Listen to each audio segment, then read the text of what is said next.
بسم اللہ الرحمن الرحیم۔ عزیز طلباء، آج یہ ہمارا نشست نمبر 108 ہے۔ بسم اللہ الرحمن الرحیم۔ وَإِنَّ يُونَسَ لَمِنَ الْمُرْسَلِينَ إِذْ أَبَقَ إِلَى الْفُلْكِ الْمَشْحُونِ فَسَاهَمَ فَكَانَ مِنَ الْمُدْحَضِينَ فَالْتَقَمَهُ الْحُوتُ وَهُوَ مُلِيمٌ فَلَوْلَا أَنَّهُ كَانَ مِنَ الْمُسَبِّحِينَ لَلَبِثَ فِي بَطْنِهِ إِلَى يَوْمِ يُبْعَثُونَ فنبذناه بالعراء وهو سقيم وأنبتنا عليه شجرة من يقطين وأرسلناه إلى 100,000 أو يزيدون فآمنوا فمتعناهم إلى حين۔ اب ان آیات مبارکہ کا ترجمہ دیکھ لیجئے۔ وَإِنَّ يُونَسَ، اور بے شک یونس، لَمِنَ الْمُرْسَلِينَ، رسولوں میں سے ہے، اذ ابقا، جب بھاگ گئے وہ، الی الفلک، کشتی کی طرف، المشحون، بری ہوئی، فساہما، بس اس نے قرا اندازی میں مقابلہ کیا، فکانا، بستے وہ، من المتحضین، ہارنے والوں میں سے، فالتقمہ، بس نگل لیا اس کو، الحوت، مچھلی نے، وہوا، اور اس حال میں کہ وہ افسوس کرنے والے، فلولا، بس اگر نہ ہوتی، انہو کانا، یہ بات کہ تھے، من المسبحین، کہ وہ پاکی بیان کرنے والے تھے اور پاکی بیان کرنے والوں میں سے تھے، اگر یہ بات نہ ہوتی، للبثا، تو ضرور ٹھہرتے وہ، فی بطنی، اس کے پیٹ میں، الی یوم یبعثون، اٹھائے جانے کے دن تک، فنبذناہ، بس ڈال دیا ہم نے اس کو، بالعراء، کھلی جگہ میں، وہوا، اور اس حال میں کہ وہ سقیم، بیمار تھے، وانبتنا، اور اگایا ہم نے، علیہ، اس پر، شجرتن، درخت، من یقطین، بیلدار، یعنی بغیر پتوں کا پودا، وَأَرْسَلْنَاهُ، اور بھیجا ہم نے ان کو، إِلَى 100,000، 1,000 کی طرف، او یزیدون، یا اس سے بھی بڑھ کر، فآمنوا، بس ایمان لائے وہ، فمتعناہم، بس فائدہ اٹھانے دیا ہم نے ان کو، إِلَى حین، ایک وقت تک۔ دیکھو، ابقا یبقو بمانا، یعنی باغنا، باغا ہوا، اور من سے بگوڑا غلام، جس کو کہتے ہیں نا، باغا ہوا غلام۔ مشحون، بری ہوئی کو کہتے ہیں، بری ہوئی چیز، مشحون، شحن یشحن، بری ہوئی چیز، تو یہاں پر الفلک المشحون، بری ہوئی کشتی۔ ساہم یساہم مساہمتن، قرآن اندازی میں مقابلہ کرنا، سہم، حصہ وغیرہ۔ مدحضین، اسم مفعول، ادحاض، مصدر، قرآن اندازی میں ہار جانے والا، اصلی معنی ہے پھسلایا، یعنی مثلا کہتے ہیں نا، دحضت رجلہ، اس کی پاؤں پھسل گئی، اس کی پاؤں پھسل گئی۔ التقم یلتقم، التقم بمعنی نگلنا، چیز کو صحیح سالم نگلنا، بغیر دانت چبائے ہوئے، منہ میں بغیر چبائے ہوئے کسی چیز کو نگل جانا، اس کو التقمہ کہتے ہیں، یعنی بغیر دانت اور بغیر منہ میں چبائے ہوئے آپ اس کو ڈائریکٹ نگل لیں تو اس کو فلتقمہ کہتے ہیں۔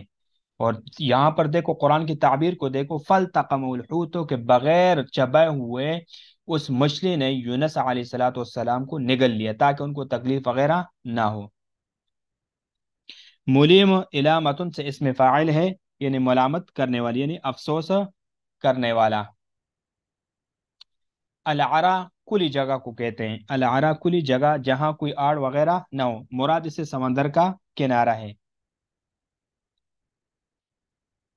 یقطین، یعنی بغیر تنے کا پودا، یعنی ایسا درخت جس کا تنا وغیرہ نہ ہو، جیسے ککڑی ہو گئے، کدو یا تربوز کے بیل، یا زیادہ تر کدو کے لیے بھی یہ لفظ مستعمل ہوتا ہے۔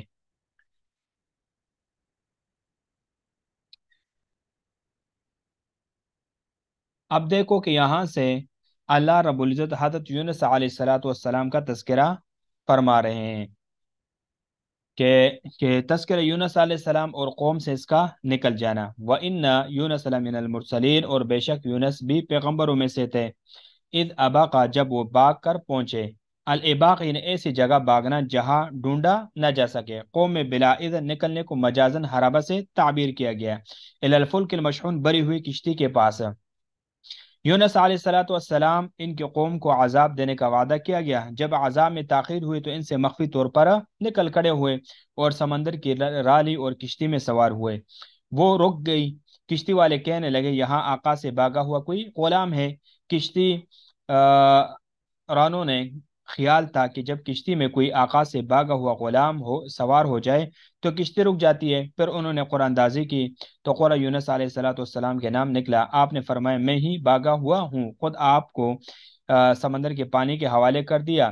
تو دیکھو اس کو جو نا اگلی آیات میں اس کو بیان کیا فساہما، بس وہ بھی شریک قرہ ہوئے، انہوں نے ایک مرتبہ قرہ ڈالا، یہی کہ تیروں سے 3 مرتبہ قرہ ڈالا۔ المساہمت یعنی قرہ کے طور پر تیر ڈالنا، فکان من المدحضین، بس یہی مقام کامیابی سے ہارے ہوئے تیرے۔ المدحض یعنی قرہ میں ہارا ہوا مغلوب۔ اب مچھلی کا نگلنا اور پھر اگلنا۔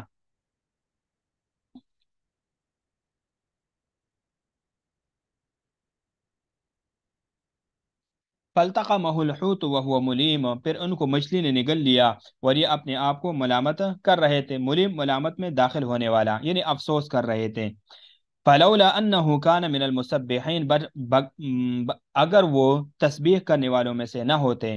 مسبح تسبیح یعنی تسبیح کے ذریعے اللہ تعالیٰ کو بہت زیادہ یاد کرنے والے، یا تسبیح کی یہ کلمات کہنے والے لا الہ الا انت سبحانک انی کنت من الظالمین، اس سے پہلے نماز پڑھنے والوں میں سے، یا یہ کہ وہ اس سے پہلے نماز پڑھنے والوں میں سے تھے، لیکن بہرحال وہ تسبیح کرنے والے تھے، جو بھی انداز ہو یا جو بھی اس طریقہ جو اس وقت ایجاد تھا۔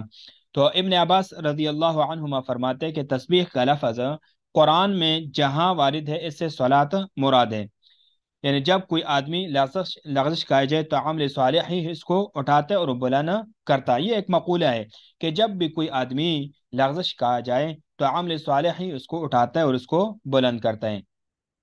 لَلَبِثَ فِي بَطْنِهِ إِلَى يَوْمِ يُبْعَثُونَ، تو قیامت تک اسی کے پیٹ میں رہتے۔ ظاہر معنی یہ ہے کہ بعث تک اس کے پیٹ میں زندہ رہتے۔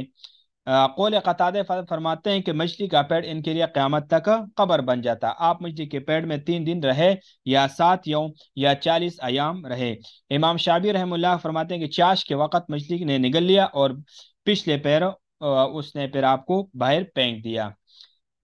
بہرحال فنبذناہ بالعراء، بس ہم نے ان کو میدان میں ڈال لیا، بس ہم نے ان کو اس خالی جگہ میں ڈال لیا جس میں کوئی درخت نہ تھا اور نہ عمارت وغیرہ تھی۔ وہ سقیم، اور اس وقت وہ کیا تھے؟ بیمار تھے۔ مچھلی کے نگلنے سے جو تکلیف ان کو پہنچی تھی اس سے بیمار تھے۔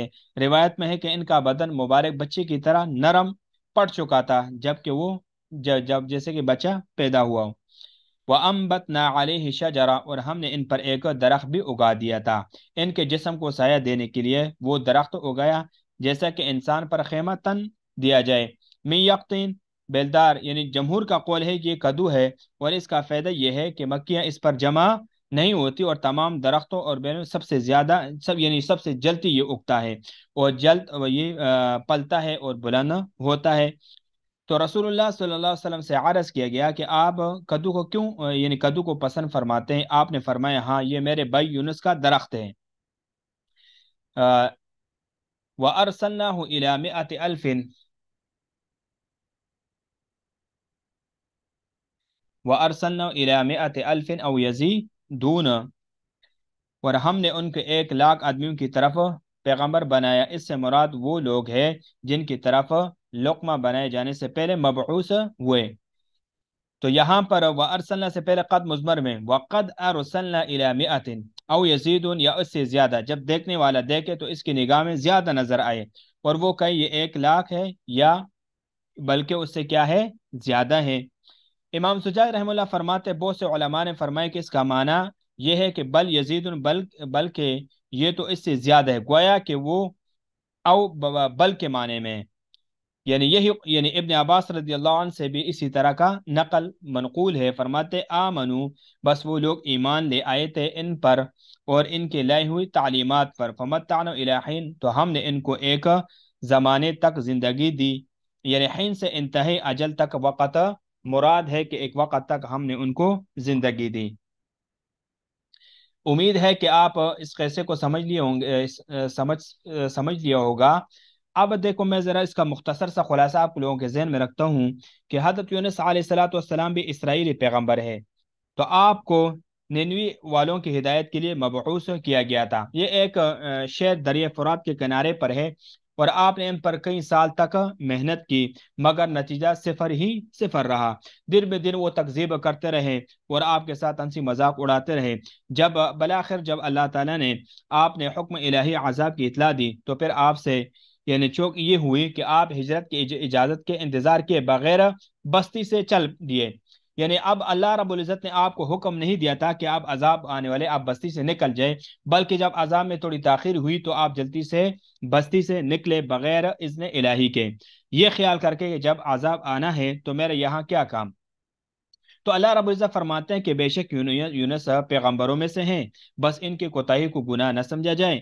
انبیاء گناہ سے معصوم ہوتے ہیں، کہ جب وہ باغے یعنی بری ہوئے کشتی کی طرف باغے یعنی اللہ کی اجازت کے بغیر چل دیے، اس لیے باری لفظ یہاں پر گویا دیکھو استعمال کیا ہے۔ یعنی جب فرات پر پہنچے تو ایک کشتی مسافروں سے لدی کڑی تھی، چلنے ہی والی تھی۔ جب کشتی چلی تو وہاں پر وہ کشتی جب وہ ڈگمگانے لگی سمندر میں۔ تو لوگوں کا عقیدت ہے کہ اگر کشتی میں کوئی باغا ہوا غلام ہو تو کشتی ڈوب جاتی ہے۔ کشتی والوں نے مسافروں سے دریافت کیا کہ کوئی باغا ہوا غلام ہے، تو کوئی نہیں تھا۔ تو یونس علیہ السلام سمجھ گئے اور فرمایا میں غلام ہوں جو آقا سے باغا ہوں۔ لوگ یونس علیہ السلام کو جانتے تھے، انہوں نے یہ بات باور نہ کی۔ آپ نے فرمایا مجھے دریا میں ڈال دو تو بچ جاؤ گے، مگر کشتی والے تیار نہ ہوئے۔ تو قرآن دازی کی 3 بار قرآن ڈالا اور ہر بار یونس علیہ السلام کا نام نکلا۔ کشتی والے نے مجبوراً آپ کو دریا کے حوالے کیا اور آگے بڑھ گئے۔ ارشاد فرماتے ہیں کہ بس وہ قرآن اندازی میں شریک ہوئے، بس وہ ہارنے والوں میں سے تھے۔ یعنی ادھر اللہ تعالیٰ نے ایک بڑی مچھلی کو الہام کیا کہ اس نے آپ کو سالم نگل لیا، اور بس ان کو مچھلی نے نگل لیا اس حال میں کہ وہ افسوس کرنے والے تھے، یعنی خود ملامت کر رہے تھے اور افسوس کر رہے تھے، کیونکہ آپ کو احساس ہو گیا تھا کہ بغیر اجازت بستی چھوڑ کر چلے دیے، یہ قصور کیا۔ مچھلی کے پیڑ میں پہنچ کر بھی آپ کو ہوش تھا، آپ نے دعا شروع کی اور الہی میں قصوروار ہوں، یا اللہ آپ ہی معبود ہے، آپ کے سوا کس سے التجا کروں، یعنی لا الہ الا انت سبحانک انی کنت من الظالمین۔ دعا قبول ہوئی اور مچھلی کو الہام ہوا، اس نے ساحل پر جا کر قے کر دی۔ ابن مسعود رحمہ اللہ رضی اللہ فرماتے ہیں کہ مچھلی کے پیٹ کی گرمی سے آپ کے بدن کی کال اتر گئی تھی اور جسم ایسا ہو گیا تھا جیسا پرندے کے نئے نکلے ہوئے بچے کا ہوتا ہے۔ اللہ تعالیٰ نے فوراً ایک بیل دار درخت اگایا جس نے آپ کو ڈانک لیا اور آپ مکی مچھر کی تکلیف سے محفوظ ہو گئے۔ بس اگر نہ ہوتی یہ بات کہ وہ تسبیح کرنے والوں میں سے تھے تو قیامت تک اس کے پیٹ میں رہتی، یعنی تسبیح کی برکت سے نجات ملی۔ بس ہم نے ان کو میدان میں ڈال دیا اس حال میں کہ وہ بیمار، تو ہم نے ان پر ایک بیلدار درخت اگایا۔ کھانے پینے کا بھی کوئی انتظام ہوگا، جس کا یعنی کھانے پینے وغیرہ کا بھی کوئی انتظام ہوگا، لیکن اس قرآن کی آیتوں میں اس کا کوئی تذکرہ وغیرہ یہاں پر نہیں ہے۔ بہرحال جب آپ عذاب سے پہلے آپ بستی سے گئے تو کشتی والوں میں قرآن اندازی وغیرہ ہوئی، اور پھر آپ نے سمندر میں چھلانگ لگائے اور مچھلی نے فالتقم الحوت اور مچھلی نے آپ کو نگل لیا۔ اور بہرحال اس کی جو تفصیلی واقعہ ہے وہ سورۃ یونس میں ہے، وہ انشاءاللہ اگر وہیں پر گئے تو وہاں سے پڑھیں گے۔